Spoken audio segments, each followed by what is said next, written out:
Astronomy and cosmology ये हमारा last topic है ए लेवल्स फिजिक्स के लिए। जब से इसको ऐड किया है इन्होंने 22 से 7 to 9 मार्क्स का क्वेश्चन इसमें से वो हर दफा दे रहे हैं। एक्सपेक्टेड ऑलमोस्ट फिर यही है 7 to 8 मार्क्स का।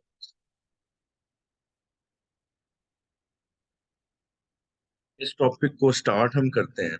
आपने ओ लेवल्स में ऑलरेडी एक चीज पढ़ी हुई है, that is called power. Work done पर unit time is power. Units अगर देखें, वो के लिए यूनिट हम जूल्स यूज करते हैं, टाइम के लिए सेकंड्स करते हैं। जूल्स पर सेकंड इसकी यूनिट बन जाती है। हम इसको वॉट भी लिखते हैं, डब्ल्यू से रिप्रेजेंट। हमने ये भी पढ़ा हुआ है, P इज इक्वल टू, वो की बजाय हम एनर्जी ओवर टाइम लिख देते हैं। हमारे इस केस में एनर्जी डिसिपेटेड या एनर्जी इमिटेड, दो टर्म्स हम यूज कर सकते हैं नॉर्मली पावर के लिए। यहाँ पे हम एनर्जी इमिटेड की बात करेंगे। Energy emitted by the star in unit time. Star जैसे सन है, तो सन एक बहुत बड़ी एंटिटी है। एक सेकंड में बहुत ज्यादा एनर्जी रिलीज करता है। वो जो एनर्जी रिलीज करता है, इमिट करता है, वो किस फॉर्म में होती है? तो हम कहते हैं कि वो इलेक्ट्रोमैग्नेटिक रेडिएशन की फॉर्म। वो एनर्जी इलेक्ट्रोमैग्नेटिक वेव्स कैरी करके आती है। सन में से निकलने वाली जो रेडिएशन है, वो मोस्टली कौन सी है? ज्यादातर उसमें से विजिबल लाइट है, इंफ्रारेड है और अल्ट्रावायलेट है।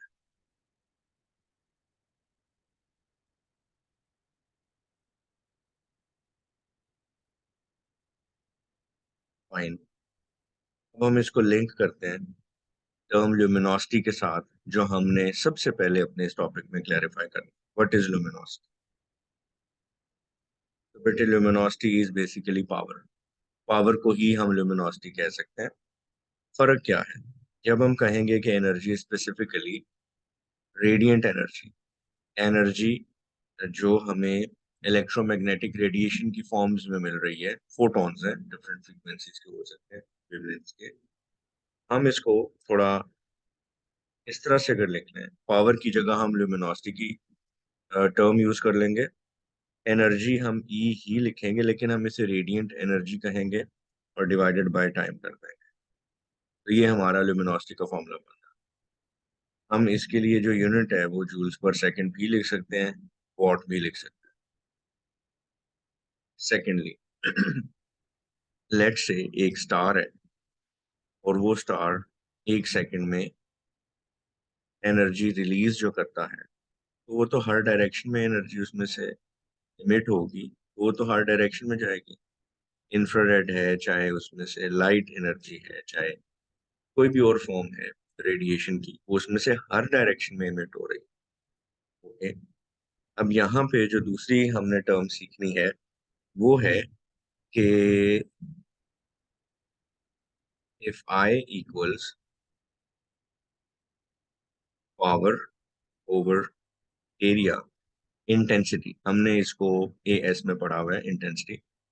इसको थोड़ा सा मैं एलेबरेट पहले कर देता हूँ कि इंटेंसिटी यहाँ पे है क्या। एक छोटी सारी एनालॉजी उसके लिए हम देख लेते हैं। Let's say you are sitting in a room,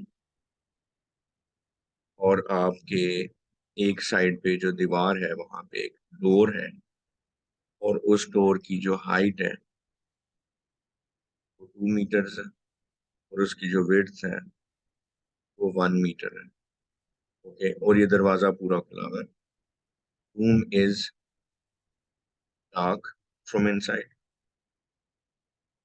और बाहर आपके पास कोई एक लाइट बल्ब या लाइट का सोर्स।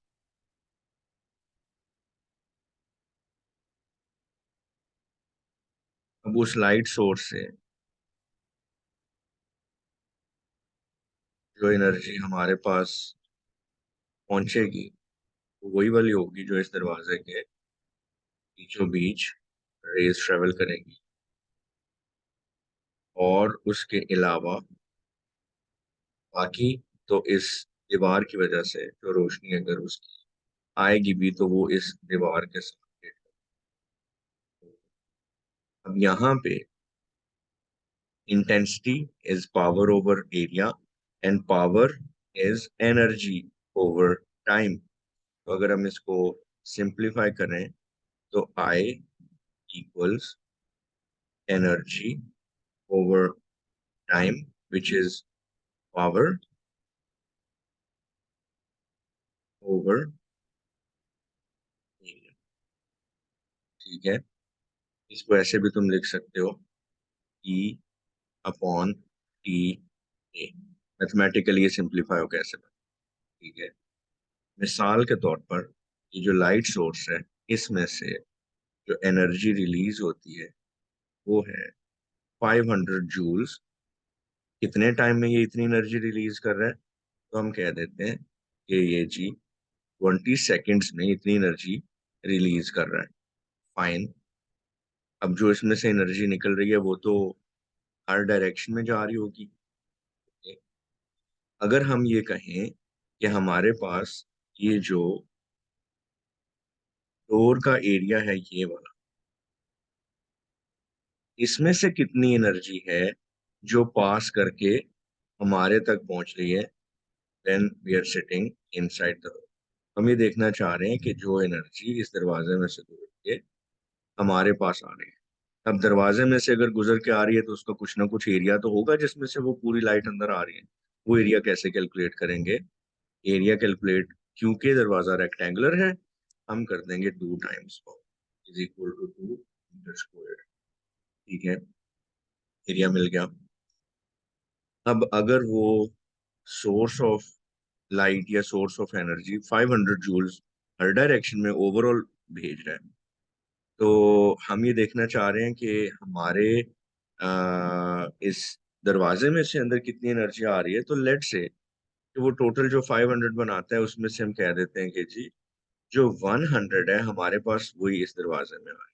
मिसाल के तौर पर हम कहते हैं कि 500 पूरी तो हमें नहीं मिल रही, जाहिर है वो तो सब डायरेक्शन में जा रही है। तो हम एज्यूम कर लेते हैं कि अगर 100 जूल्स है जो इस दरवाजे में से अंदर आ रही है आउट ऑफ 500, ठीक है, कितने टाइम में आ रही है? 20 सेकेंड्स में। तो हम करते हैं 100 20, सिंप्लीफाई करना, आपके पास आंसर आ जाएगा 5। ओके, तो अब लिख सकते हैं कि हमारे पास 5 जूल्स पर सेकेंड, 1 सेकेंड में 5 जूल्स एनर्जी इस दरवाजे में से एंटर हो रही है। ओके, अब हम इसकी इंटेंसिटी फाइंड आउट कर लेते हैं। इंटेंसिटी आ जाएगी इस केस के लिए 5, which is basically the power, because आपने जूल्स पर सेकेंड लिख दिया, वॉट लिख दिया, एक ही बात है। 5 जूल्स पर सेकेंड ओवर 2 कर देंगे, तो 2.5। कैलकुलेटर है आपके पास, कैलकुलेट करें जरा।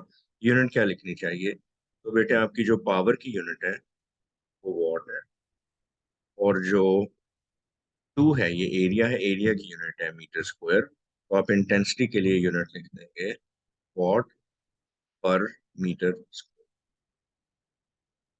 यहाँ पे स्पेसिफाई कर लेते हैं रेडियंट फ्लक्स इंटेंसिटी। यहाँ पे ये जो सात फैंसी टर्म लिखी है, radiant flux.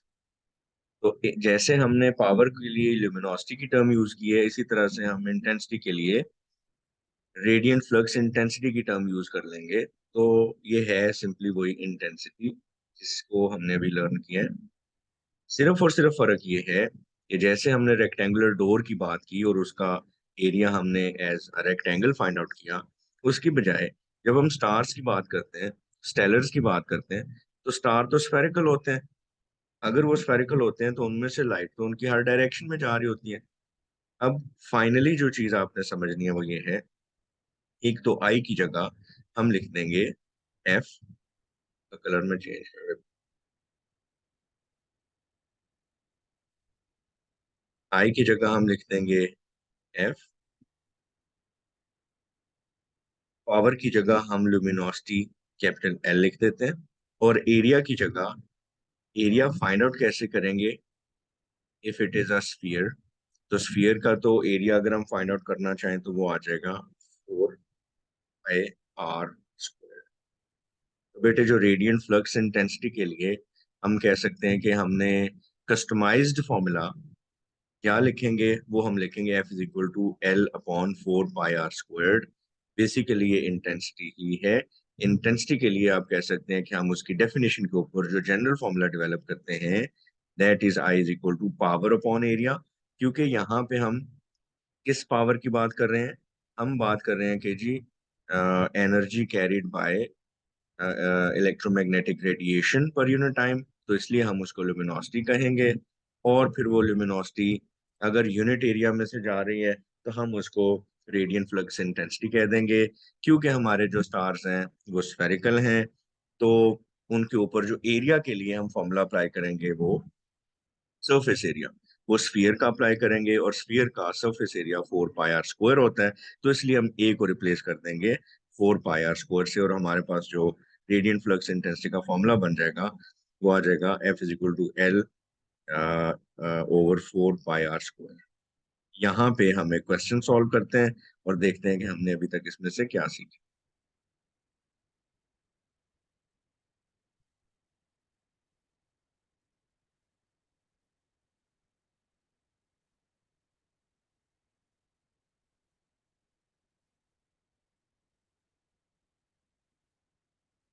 Okay, I guess हम इधर से इसको first ले लेते हैं। हमने अभी बात की जी state what is meant by luminosity of a star. तो luminosity of a star is, define it. Luminosity basically power है, और पावर हमने क्या बात की है, radiant energy emitted by a star per unit time, तो हम उसे उसकी ल्यूमिनोसिटी कह रहे हैं। Luminosity of the sun, luminosity of the sun is 3.83 into 10 raised to the power 26 watts. The distance between the earth and the sun, अगर हमारे पास यहाँ पे सन है और planet Earth is revolving around it, अपने किसी ऑर्बिट में प्लेनेट अर्थ जो है वो मूव करता जा रहा है इस तरह से, तो जो हमारा डिस्टेंस है वहां से वो कितना है,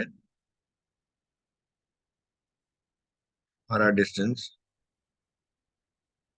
अगर देखा जाए और हम इसको complete track of the planet अर्थ देखें, सर्कुलर ट्रैक, तो ये एक सर्कल का रेडियस हम यहाँ पे रेफर कर सकते हैं। तो जो हमारा डिस्टेंस है सन से, that can be referred as the radius of the circular track on which the planet Earth is moving. Okay, if so, तो वो गिवन है, this is 1.51 into 10 raised to the power 11 meters, and luminosity is already given. Calculate the radiant flux intensity, हमने अभी पढ़ा, इसका formula F equals luminosity upon 4πr²। और यहाँ पे R की जगह ये वैल्यू यूज कर देंगे। luminosity is already given, values आप सब्स्टिट्यूट कर दें, करेक्ट वैल्यूज फॉर्मूला में सब्स्टिट्यूट करने का 1 मार्क आपको मिल जाता है। तो लेट्स डू दैट। कैलकुलेशंस आपने खुद कर ली।